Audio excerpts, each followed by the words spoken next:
সূর্যাস্তের সাথে বিদায় নিল দেশের ইতিহাসে অন্যতম আলোচিত বছর ২০২৪। ছাত্র জনতার অগ্নিঝরা অভ্যুত্থানে বিদায় নিয়েছে স্বৈরশাসক। রাজনীতিতে এসেছে নতুন মেরুকরণ। দীর্ঘদিন পর রাজপথে ফিরেছে বিএনপি ও জামায়াত।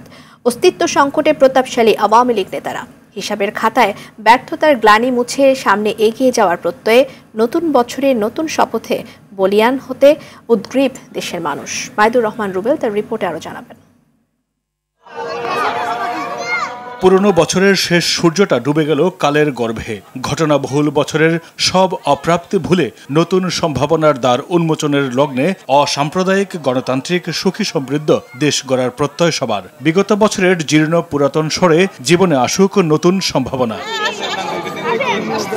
রাজনীতিতে নতুন মেরুকরণের বছর ছিল ২০২৪।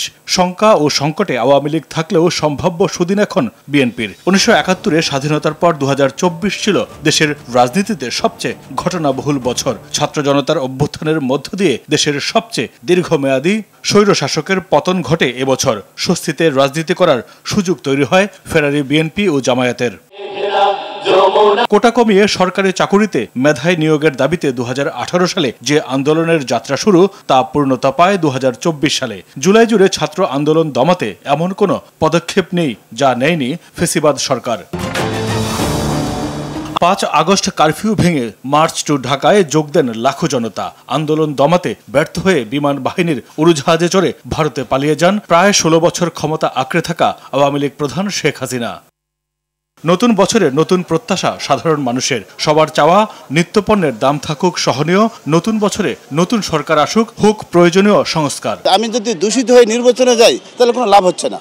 আগে আমাদেরকে পরিশুদ্ধ একটা ভালো একটা অবস্থানে যে তারপর নির্বাচন দিলে মানে সবকিছু ব্যালেন্স হবে। এই যে দ্রব্যমূল্য এবং সাধারণ জীবনযাপন যাতে সুখে শান্তিতে বসবাস করতে পারে, আমরা এই ২০২৫ সালকে এইভাবে আমরা দেখতে চাই।